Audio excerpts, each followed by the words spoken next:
If it's not my mom or my little brother, I can stomach it. I'll be okay. And I said that all the way till I got home. So she had stabbed my dad in the chest 3 times. I didn't have any emotion. I didn't have fear. I just had something that I needed to do. I said, "You're a dead woman. You're dead." The following podcast is a Frederick Films production, sponsored by the American Licorice Company.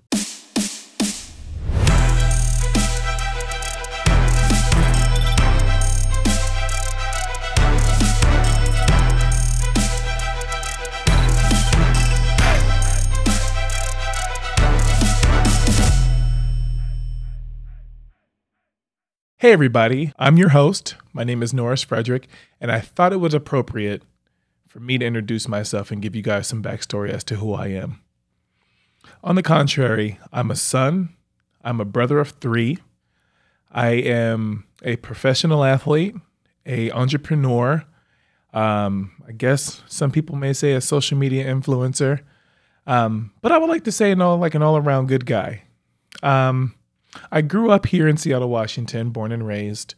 I spent about 3 years of my life down in California while I was training for the 2012 and 2016 Olympics. And wow, when I think about that part of my life, I don't really know how to put that into words. It was tough, to say the least. It was very isolating having to train for something so and be so adamant about it.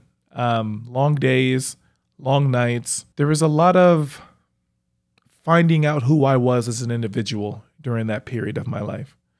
And I think that's kind of shaped me as who I am today. I come from a background of a single parent. Not that my father wasn't around, but there was a heavy influence of domestic violence growing up as a kid that surrounded alcohol and drug abuse. And at 36 years old, I made a promise to myself that I would never involve myself in something that alters my state of mind. So I've never taken the route of alcohol, and I've never taken the route of drugs or anything like that. Just because, primarily I've never seen the upside of it. And not to discredit those who do it for medicinal use or to cope or just to do it for fun. It just isn't something that I've chose to interact with. One thing that I've had to come to terms with is I have a pretty addictive personality. When I like something, I love it. And when I don't like something, I really don't like it. So I can imagine what type of influence alcohol or drugs would have if it were something that I liked. I grew up playing basketball, following the footsteps of my oldest brother, wanting to be just like him. Growing up, he was heavy into sports, and anything that I could do to spend some time with him, I wanted to be a part of. And I found basketball. I found basketball in elementary school and fell in love with it. And I remember just saying to myself, if I can beat my older brother, life will be so much better. So I worked day in and day out trying to be the best basketball player I could potentially be. I remember when I got into middle school, my oldest brother would wake me up in the morning, and he would do basketball drills with me before school. And he told me, he said, if you don't make the varsity basketball team, then there's no point in you really playing anymore. I ended up making the varsity basketball team in middle school, and I also ended up making it in high school as well. And I remember in middle school, I realized that I wasn't the normal athlete that most people would encounter. I dunked a basketball for the first time in 7th grade and didn't really think anything of it. I wasn't the tallest person in the world. I wasn't the most athletic person in the world, but I don't know what it was. I could just jump through the roof. And in 10th grade, while playing at my high school, I was following the footsteps of some upperclassmen. And they wanted to go to the store before we went to one of the basketball games. And because we went to the store, we ended up being 10 minutes late to the bus to go play a basketball team on the east side. And because of that, The coach made me sit on the bench for the entire first half of the basketball game, and we ended up losing. Being the natural competitor that I am, I don't do well with not being great at something. So I took that loss extremely personal. And after the game, he said that we had to pick a spring sport, or we had to come out and condition with him every day in the spring before school started. And naturally, I spent enough time with that guy, so I told him I wanted to go out for track. And I didn't even know we had a track team until 10th grade. Never ran track a day in my life, never watched the track meet, never knew what any events were. And I remember going out and I wanted to high jump because I could jump. And the first day of practice, I remember the head coach, Coach Neff, is doing like all the announcements and introducing the other coaches and things like that. And he asked if anybody had anything to say. And I raised my hand and I stood up and I said, my name is Norris Frederick. I'm here because I got in trouble with my basketball coach. I don't really care for anybody on this team. I'm just here to do my time. And while I'm here, I'm going to win the state championship in the high jump. And looking back on it in 10th grade, I didn't realize how cocky or conceited that sounded. But I had a different agenda. I knew that if I said something like that, people would hold me accountable. And that's what I needed. I needed accountability. And you heard people laugh, and one of the coaches actually pulled me aside, Coach Snyder. He pulled me aside, and he was the high jump and long jump coach at the time. He said, this isn't basketball. You can't just show up and be great. Like, this is a sport where it's gonna take everything from you. And I said, I understand that. One thing that I was never afraid of was hard work and sacrifice, or whatever came along with being great. So we were coming home from a spring league basketball game. And I got a call saying like, hey, are you going to come to this track meet? And I said, oh, I forgot we had a track meet. So I showed up. I didn't have the high jump specific shoe. I didn't have anything but a uniform in my basketball shoes. And I remember running in circles as fast as I could until I had enough speed to get up and over the bar. That day, as a sophomore in high school, I had high jumped 6 feet, 4 inches, which was the #1 jump in the state of Washington at the time. And then Coach Snyder comes over and was like, yo, I think you can actually win the state championship. And I looked at him and I said, I told you. And he was like, but it's going to take some work. And I said, just let me know when you need me to be somewhere. Track and field at that point, I didn't know what it was, and I didn't know the capabilities of what it could potentially be. But after that year, I ended up winning the state championship as a sophomore in high school. Transitioning back to having to play basketball was probably one of the toughest things that I encountered, because I was so used to like having to do things on my own, and then having to share that platform with 4 other athletes or 11 other teammates during practice was tough. I didn't understand why people wouldn't give 100%, or I wouldn't understand why people wouldn't show up to practice. So it was hard for me to transition between the two sports. So naturally, I went to what I felt that I was best at. I earned a full scholarship to the University of Washington. I committed in 10th grade for basketball. And at that point, like, I was going to play basketball in college. My junior year in high school rolls around. I ended up winning the state championship in the long jump and the high jump. My senior year rolls around. I picked up the triple jump 2 weeks before the state championship. Ended up placing second at the state championship in the triple jump. I felt terrible. Won the high jump, won the long jump. And at that point, it had placed me as one of the most decorated athletes in this state's history. I won the Gatorade Athlete of the Year. I made the world championship team. At that time, I was the youngest person in the world to compete. I had 3 national records. I had won the Junior Olympics twice. And I was like not really understanding that I was like making a name for myself.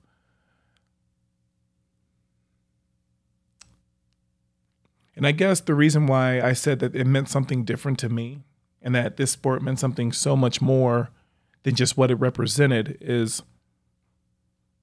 growing up, in the area that I lived in, you didn't quite see a ton of successful people like coming and going. If you were successful, you got up out of there and you never returned. So there wasn't a path that was like paved for me to see what success was. I just had to look at my oldest brother. But I knew at a young age, at an early age, that I couldn't be a product of my environment because I didn't lead anywhere. I didn't lead anywhere good. I do remember that. I remember living in South Seattle and hearing the sounds of gunshots and police sirens was almost like white noise. I remember walking to and from school and having to dodge different parks because of gang territories. And I also remember being told I couldn't walk home alone from school. I had to wait for my oldest brother to pick me up because of gang activity. Back then, if you were a part of a certain neighborhood, you were guilty by association. And the rival neighborhood, whether you were gang affiliated or not, you just had to look the part and they would confront you. I also remember being homeless and living in the back of my mom's car with my 2 oldest brothers. And I think as a kid, parents often overlook just what we could remember. But I remember that. I remember laying down in the back seat, curled up in a ball under like my oldest brother. And I remember him rubbing my back, telling me everything was okay. We're just playing a game. But something didn't feel right because like the game lasted for a few weeks. We actually never end up going home or anything like that. So I also remember wearing the same thing for like 3 or 4 days straight to school. I remember my oldest brother getting into a fist fight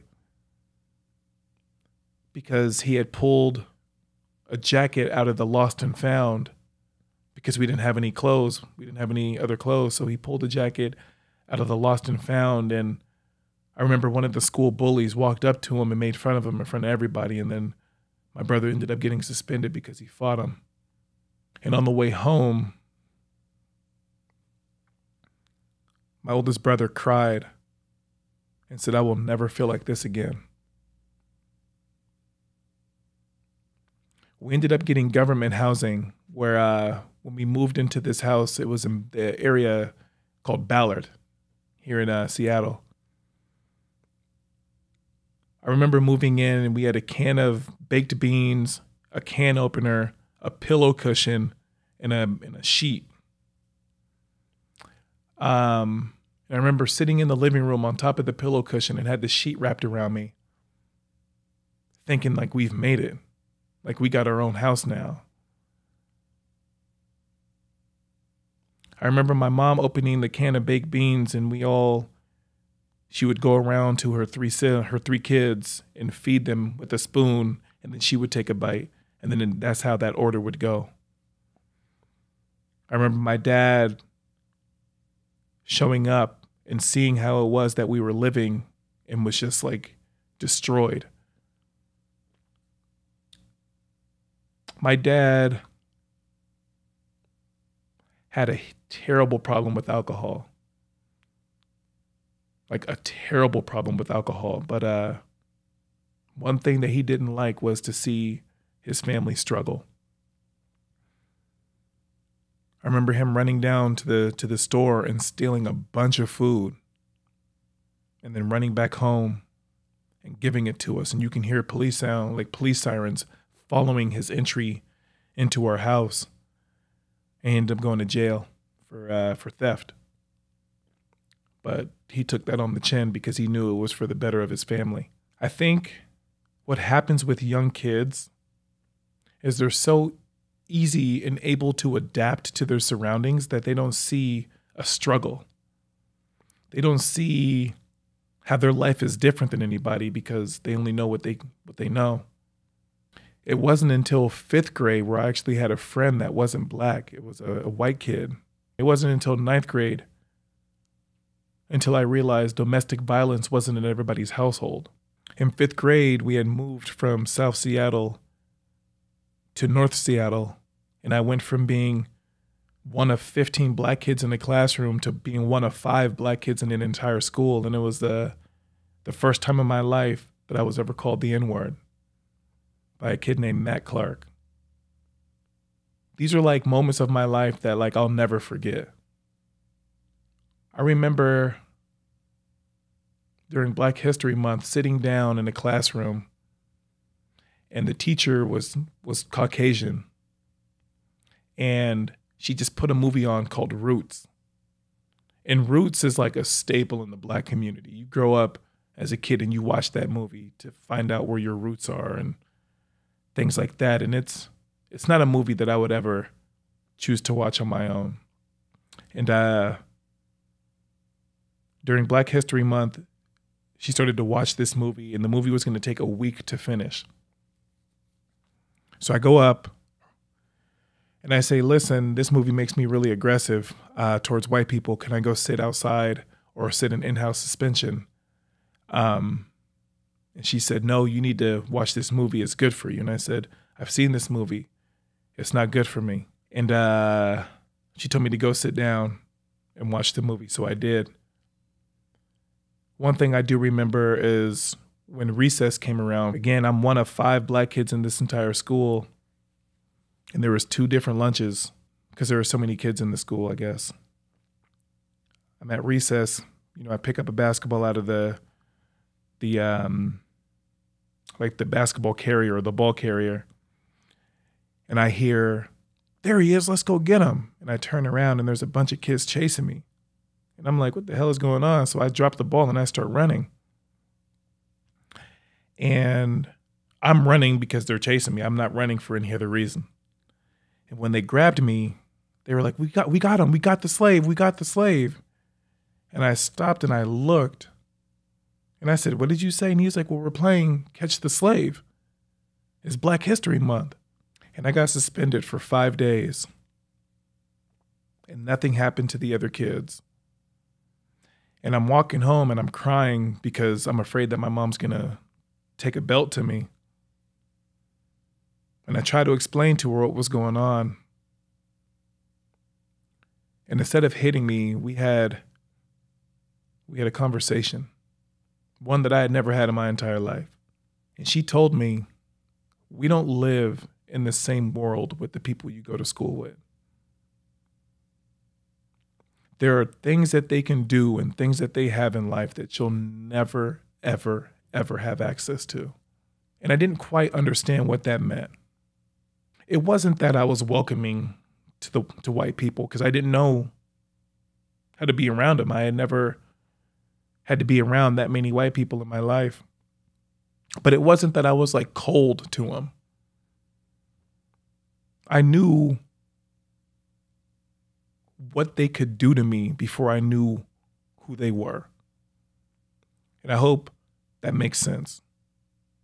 I knew what they were capable of. I knew that they could shift my entire life just by sharing an experience or sharing an opinion or just maybe not telling the full truth. I walked on eggshells around them. What a lot of people don't really understand or may not choose to understand or may not even see is racism comes in all shapes, sizes, and forms. I've never skipped a class in my entire life because I was more afraid of what my mom or my dad would do to me if I did. And in 9th grade, I had just gotten into high school. And all these kids that we had moved away from were now being bussed into this high school. So I hadn't seen these guys in 3 years, and all of a sudden, they're right in my face again. And I'm sitting in biology class, and biology kicked my butt. But I wanted to be good at it so bad. I don't even know if I had a 50% in that class. I don't even know why I was showing up. So these kids, these black dudes walk past. And I look out the window and I see them. And they're giving me like, hey, let's go, let's go. And I look at them and I'm like where? They're like, oh, we're going to go play basketball. And I'm like, man, okay. So I grab my binder and I grab my backpack and I look at the teacher. And she looks at me. Her name was Miss Boyer. And she said, well, what are you going to do? And I looked at them. And they're like, man, F her, let's go. And we all have like these pivotal moments, right? Where you come up to this fork in the road and you can choose to go left, right, whatever the situation may be. Weirdly enough, I knew what was going to happen if I had gone with them. So I said, I'm good today, you guys. Like, I'm good. I'm good today. And one of them was like, oh, you're a white boy now. And Ms. Boyer looked at me. The other dude was like, oh, you're a bookworm. You're not one of us. And then they left. And I felt so defeated. But I was also so confused. Like, why does me wanting an education or me being afraid of my mom make me a white boy? Or why does me wanting to like understand what biology actually was, why does that make me a bookworm? But these were issues that I couldn't like digest. So the bell rings, class is out. Ms. Boyer was like, you need to stay after class. And I'm thinking like, damn, like I'm in trouble with you now too? So she asked, she said, why didn't you leave today? And I said, I don't know what you're talking about. Because now I got the loyalty to the streets. You don't tell on people. She was like, your friends were asking you to leave. Why didn't you leave? And I said, I just don't know if I'm headed in the same direction that they're headed. She looked at me and she said, I don't think you are either. And she said, I'll see you tomorrow morning. Be here before 7:45. And I'm like, okay. So I show up around 7:15. And she said, if you come here 3 days a week and show me that you care about my class, I think you'll pass. And I did that. It seemed as if like difficulty followed me when I was in school. Adversity followed and struggle followed, and then in-house suspension or regular suspension would follow as well. And it seemed that it was a trend every year. I got to the point where it was so common that it would feel weird if I didn't get in trouble. If I made it through an entire week of school without getting in trouble, it would feel weird.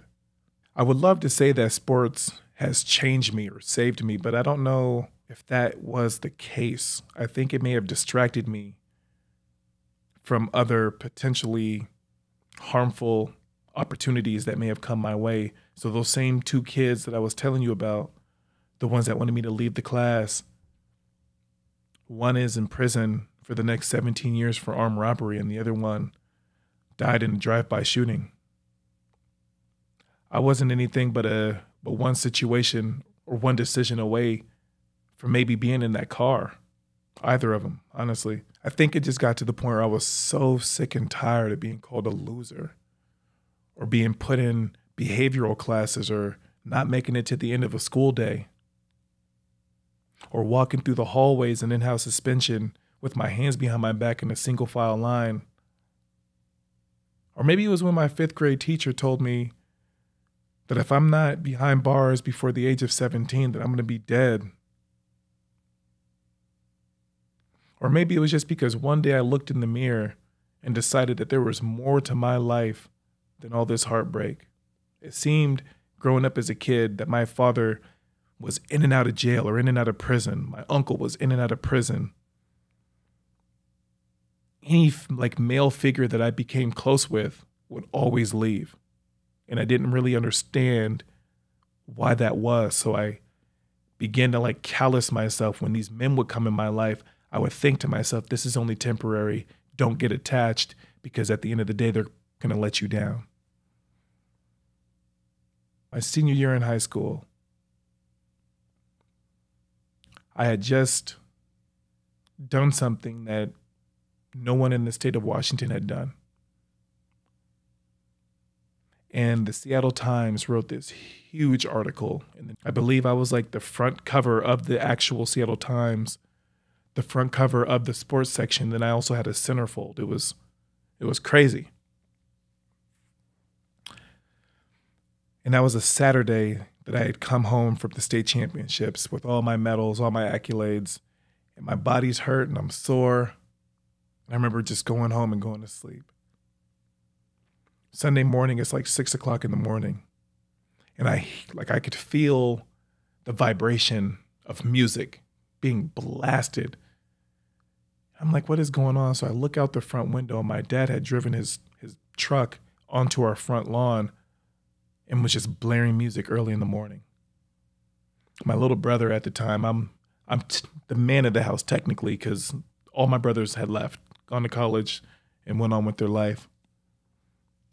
My youngest brother runs in the room and jumps in my bed and said, Norris, I'm scared. And I said, what's going on? And he said, Big Norris is out there. And I said, it's okay. He lays in the bed with me and I'm like hugging him. And I try to go back to sleep. And I hear my mom yelling through the window, like, turn that shit down. My neighbors are going to get me kicked out. So they go back and forth. He eventually ends up turning off the music and then comes in the house and they're arguing. And this was like such a familiar feeling where you're like, damn, I know how this movie ends. So I remember my youngest brother starts nuzzling into me even more, like I'm feeling his energy that he's nervous and scared. So I said, you stay in this room. I'm going to go out there. So I go out and I sit on the couch. And they're going back and forth, back and forth. And my mom slapped my dad in the face. And I saw that look in my dad's eye that I saw when we were kids. His eyes began to get small. His eyes were already red because he was already drunk at 6 o'clock in the morning. And he balled his fist up. And I remember I stood up and I got in between him. Now, like my mom's ready to protect herself, my dad's ready to attack. I stand in between them and I say, if you put your hands on my mom again, I'll kill you. And I said, I need you to look at me as a man and not your son. If you hurt my mom again, I will kill you.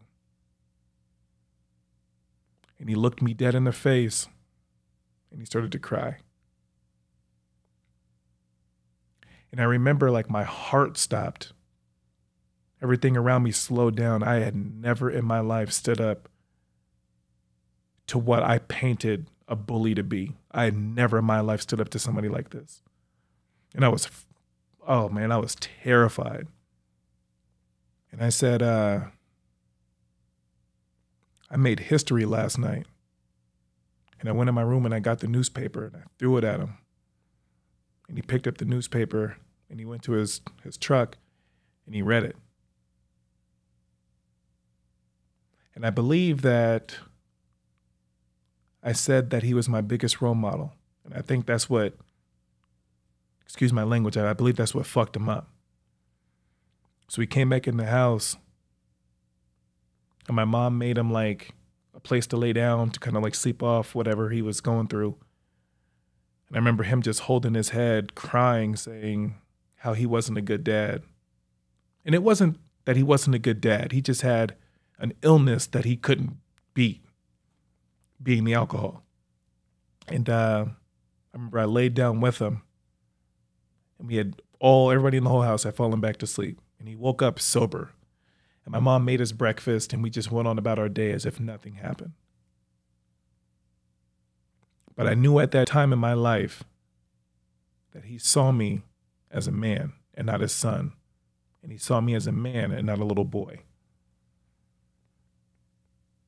October 16th, 2005, my freshman year in college, I go home to do my laundry. And it was a Friday night.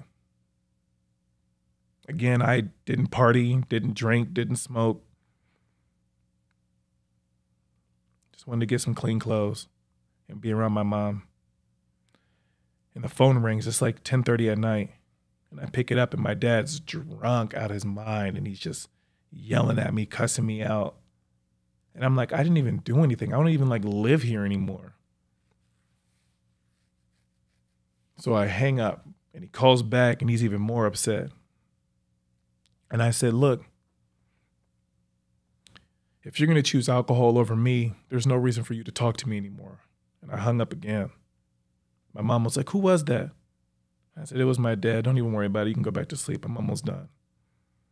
Grab my laundry and I head back to my room or my dorm. The next morning or the next night, Saturday night, the 17th, I'm laying in the bed talking to my roommate. And we're excited. Like we're talking about track. Season hadn't even started yet. And my dorm room phone rang. I'm like, what is going on here? And I had a girlfriend at the time, but she would usually call my cell phone. And my mom would usually call my cell phone, all my brothers, whatever. Anybody who would call my cell phone. I didn't even know we had a dorm room phone number. So I pick it up. It's like 11 o'clock at night. And I hear just someone screaming at the top of their lungs, crying, telling me I need to come home. I need to come home. And I'm like, oh my God, like what's going on? And as soon as I could make out who it was my mom. I took my roommate's car keys and I just beelined it home. I don't know how I didn't get hurt or like hit by any cars or I didn't hit anybody. I didn't stop at any stoplights, no stop signs. And in my head, I'm just relaying this message. If it's not my mom or my little brother, I can stomach it. I'll be okay. And I said that all the way till I got home. What I do remember was pulling up to my house and all the lights being on, which was not common at that time of day or time of night. And I remember taking off my shoes at the front door because I didn't know what I was walking myself into. If there's an intruder in my house, I didn't want them to hear me coming in. And this is all stuff that I had to like take in and embrace as a kid. Like you protect the people that are around you. So I didn't want to be ambushed and I didn't want to be seen before I could see the potential predator that may have been in the house. So I take off my shoes. And as I'm going into the house, I'm turning off all the lights. So now whoever's in there, they need to know that house better than me in order to maneuver and walk around. In my head, that's what I'm thinking. The first room that I go into is my little brother's room and he wasn't in there. And then I was like, okay. So I walked towards the kitchen because I was going to grab a knife. And I see the back light on in the backyard. And I go out there and I see my mom sitting there and she was like hugging herself. And I just grabbed her and said, everything is going to be okay. I'm here now. And she just kept saying like, Norris, like crying. Like I never seen her cry like this before in my life. And I just squeezed even harder and said, it's going to be okay. And then she kind of like pushed me off and said, your dad's been killed. And I said, what? And she said, your dad's been murdered. And I said, are you okay? And she said, yeah. And I said, is my little brother okay? And I don't know if it's like I'm just so binary, but like I couldn't register what my mom has said until after I had to do my checkpoints. She's just like screaming, yelling, crying. And I said, who did it? And she said, his girlfriend. And I said, I'll be right back. Meanwhile, my oldest brother, the protector of the family when my dad wasn't around, was on the East Coast in college. He attended Dartmouth. I don't even know what time it was over there. Didn't even care. I called and he picked up. And I said, somebody killed Big Norris. And he said, what? I said, Dad's dead, like he's dead. And he said, are you okay? And I said, I don't know what I'm going to do. And he said, I'll be home in the morning. Don't do anything until I get home. And I said, okay. So I hung up and I go back in the house And I go in my mom's room because she said that's where my little brother was laying in her bed. And I wake him up. And he's 9 years younger than me. And I knew at that age he wanted to be me so bad, but I couldn't allow him to see me hurt. So when I woke him up, he said, "What are you doing home from college?" And I said, "I just wanted to see you, man. Like, nothing important. I just wanted to see you." And he looked at the clock and he said, "Don't lie to me." And I said, "Listen, I'm going to go away for a little bit and I need you to take care of Mom." And I could see his eyes start to gloss over. And I said, "Don't cry." I said, "You're the man of the house." At this point, I'm either 18 or 19 years old, which made him either 8 or 9 years old. Yeah. Could you imagine somebody telling you need to be the man of the house at that age? And I said, "Don't cry. Everything's going to be okay." And I gave him a hug and a kiss on the cheek. And then I go back to the backyard and I grab my mom and I said, "I'm going to be back in a little bit." She said, "Where are you going?" And I said, "To do something stupid." So I drive back to the dorm and everything around me is just moving in slow motion. And I'm walking up to my dorm and I just collapse and sit on the stairs. I haven't registered like the pain, the agony, any emotion except for just anger and rage. And I collapse on the stairs and I start crying. And I call my friend and then she comes to the dorm. She didn't even know what was going on. She just hugged me and said everything is going to be okay, and then took me upstairs to my room and put me in the bed. My roommate's like, "Is everything okay?" And then I just remember her saying, "Shh, leave him alone." I remember laying there for like 30 minutes. And I said, something doesn't feel right. So I go back home. The door is open. Like the door is actually open at my house, my front door. And nobody's there. All the lights are off. One thing that I didn't tell you guys is the lady that killed my dad never turned herself in. So she was still at large.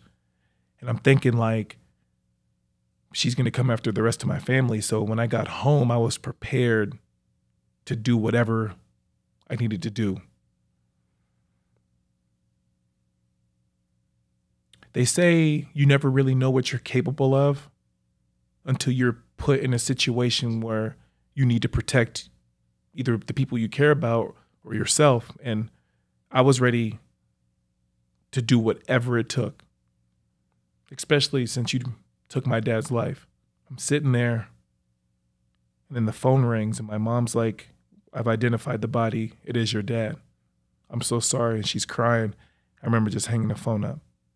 Another call comes in, and my dad didn't like him having to say his own name, so everybody on my dad's side of the family would call me Papa.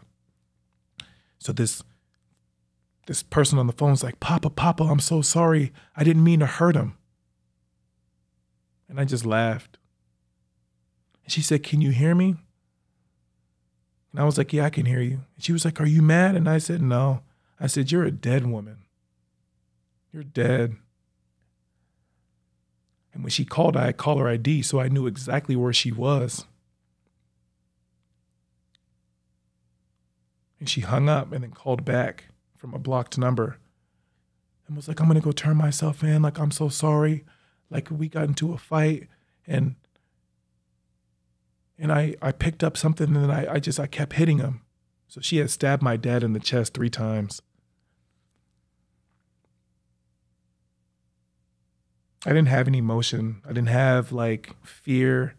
I just had something that I needed to do. She had a drug problem and an alcohol problem. So I called a bunch of my buddies that I grew up with in high school or grew up with in elementary school and middle school and back from the neighborhood, and they came and picked me up. And we're going around downtown looking for this lady because at that time, that's where like I would assume that she would be at. And I remember one of them asking, "Is this really what you want? Are you really about this life? And I said, yeah, like I am. So they pulled the car over and the driver turned around. I can't name any names, but the driver turned around and was like, he's not about this. I'm taking him back. I'm starting to tear up again, and I'm so upset. Like, why are you doing this? And they were like, we had one rule growing up when we knew you, that if anything were to happen to your dad, that we need to make sure you make it home safe. So they dropped me off at my room. The lady ended up turning herself in, which was probably the best thing for her. Monday rolls around. My brother's in town. I'm trying to figure out how not to go to class because, like, I got this weight on my chest. So many people are dependent on me. So many people are looking at me to see what the next move is. And my brother was like, I'm going to take care of this. You go to school. So I'm sitting in this class, right? These freshman year, you're supposed to, like, these are supposed to be some of the best times of your life. And I'm sitting there and I'm like, this is the worst possible situation I could ever be in. And I remember getting up and I walked down to the track, the indoor track. And I was like, this is one place where no one can hurt me. This is why I'm at this school. I'm about 30 minutes before practice starts. And this had made like local news. So all the professors, all my coaching staff, academic advisors, everybody knew what was going on. And I noticed that people were treating me a little different. Not any of the students or the athletes, just like the administrators. They kept asking me if everything was okay. Like, hey, are you doing all right today? Like, yeah, no, I'm good. I go in the locker room and I get changed and I go back down to practice. And at this point, we're practicing with the entire team. And one of the volunteer assistant coaches comes up to me. I'm under the impression she understood what had happened to me over the weekend. And she said, I don't give a fuck what happened to you over the weekend. When you're here, this is the only thing you focus on. Man up. I took off my uniform or my shirt. I balled it up and I threw it in her face and said, I've never hit a woman in my life, but you should move out of my face before you become the first one. And I left. I walked all the way back to my dorm, furious. And I get there and I start packing my stuff up. My roommate follows me back. He left practice too because he was seeing everything firsthand as it was developing. And he's like, yo, man, don't leave, man. Like, we need you. The team needs you. And I'm like, bro, get out of my face. Come on, man. Like, please. And I turned to him and I said, look, the moment that I stepped on this campus, life has been the hardest it has ever been for me. School is beyond anything that I can do. I just lost my dad. No one believes in me at the track. Everything in my life is falling apart. And I grabbed him. And I said, just leave me the fuck alone. And he sits on his bunk bed. I start throwing my stuff into garbage bags. Then all of a sudden the head coach shows up. This is 3:00 in the afternoon, and he's in charge of 119 other athletes. And he left practice to chase me down. And he stood in front of the door and said, where do you think you're going? And I said, Coach, I'm going home. I said, I'm sorry that I wasted your time. I appreciate everything you've done. You can give this scholarship to a more deserving individual. I don't deserve it. And he said, you're not going anywhere. And I said, I have all my bags in my hand in my backpack. And I said, Coach, move out of the way. And he said, I'm not going anywhere. And I said, Coach, move out the way. And then my mom turns around the corner. And she said, or else what? She says, sit the fuck down because you don't have a male figure in your life anymore. He's gone. And she said, you listen to what this white man has to say to you. And I began to like tear up.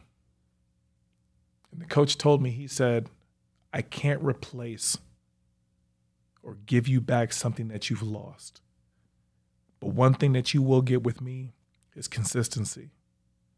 I will be your father for the next 4 years as long as you show up every day and give me everything you got.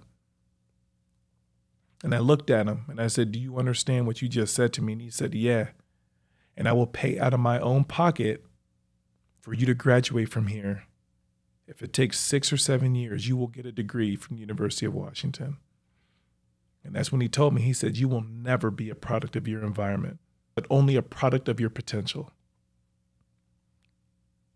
He said, I don't want to see you at practice. I don't want to see you down in the athletic department. Right now, you are just a student. And I said, okay. And then everybody left. I called my high school coach and I said, I need you right now. And he said, anything. And I said, I need you to coach me. That was one person that I trusted, Coach Graves. I was one coach that I trusted with my life. Him and I had gone through some rocky times, but he always showed up no matter what. Him and Coach Neff. So every morning I was waking up before class and going up to Roosevelt High School and training with the kids and training with the coach, go to class, and then I would go back up and train with them. And then October turned into December. December turned into January. And then it was January 17th, the first day that I put on the University of Washington uniform. And I remember standing in the locker room and looking myself in the mirror, being like, whatever happens today is supposed to happen, but I'm no longer a failure. And I walked down to the track. I had never seen all these schools before. University of Oregon, Wake Forest, like all these different colleges that I had never seen them before. I've only heard about them. And I'm thinking, like, am I supposed to be here? But the closer that I walked to like the long jump pit, like the more confident I got. And then another barrier happened. My event coach, Pat Licari, loved that man to death. Nothing bad to ever say about this guy. He walked over to me and was like, why do you have my uniform on? And I said, Coach, I just want to be a Husky. He said, you haven't been at practice for 2 months. You're not competing today. And I said, Coach, I need this. And he said, take the uniform off. Then the head coach, Coach Metcalf, comes over and was like, he's been practicing with me. And he looked at Pat, and Pat was like, whatever, and then walked off. Coach looked at me, Coach Metcalf looked at me and said, don't disappoint me. And I said, I got you, Coach. About an hour later, it was my turn to compete for the first time in my entire career as a college athlete. And I stood on that runway, and it was like weird. Like I had this like white flash, and it was like those challenging moments in my life had just flashed by. And then I couldn't make out anything else that was like starting to develop in my head. So I began to run down that runway, and I was running as fast as I could to the point where, like, I don't know how fast it actually was, but I was running so fast and so hard that I had tears in my eyes. And when I hit that board to launch, it felt like stress and pressure and everything was just falling off me as I was gliding through the air. And then when I landed in the long jump pit, I stood up, and the official's looking at me, and she said, sir, you have to get out of the pit. And I said, okay, I'm sorry. So I walk out, and then a white flag goes up, which means it was a legal jump. And that day changed my life. I had the number one jump in the world as a college freshman at 18 or 19 years old. There wasn't one person in the world that can beat me at the men's long jump at that point. Coach Pat comes over and was like, who just jumped that? And I said, Coach, that was me. And he said, you did that? And I said, Coach, that was me. I'll see you tomorrow at 9 a.m. I said, okay. And I remember sitting at the edge of the runway, all these people from all these different schools, all these coaches, these parents, these other athletes came up. Some of them were patting me on the head. Some of them were telling me good job. Others were like, yo, man, like, man. And at that point, I knew I had something to fight for. And contrary to any way that I had acted, I knew that that was my dad telling me, like, I'm here at this track meet with you. He never physically got to see me compete, ever. But I knew he was there that day, and I felt his presence. So I guess what I'm trying to articulate, and sorry it took so long to arrive at the point, but life as a whole is already a challenge. It's tough. And there's going to be things that pop up into your life that throw your balance off. And you'll never, ever, ever understand why they happen the way that they do happen. But before you make an emotional decision that can alter the rest of your life or someone else around you, take a deep breath and realize that nothing is forever. So the reason why I want to do this podcast is there's a ton of people out there that have stories that need to be told. Maybe they just don't have the platform. Or maybe they're afraid of judgment. In the midst of how this world looks and how this world is, no one's perfect. I'll be the first one to attest to that. We walk by each other all day, every day. We criticize, we judge, but we don't know what these individuals are going through. No one knew what I was going through. So this podcast means the world to me because it's allowing people that felt that they were unheard or misunderstood their entire life a chance to verbalize why they're still here and why they haven't given up on themselves. There's one thing in this world that no one has ever defeated, and it's depression. And at some point, unfortunately, you're going to feel it. We all will. So if the Embrace podcast is about getting your story out there just so you can have that perspective for yourself, or if someone's dealing with some similar things that you were fighting against and they saw that you made it out, maybe this is for you, right? But if there's one piece of advice that I can give you before we enter on this journey, your life is for you to live, not for someone else to tell you how to live it. Thank you guys for your time, and I hope you guys enjoy.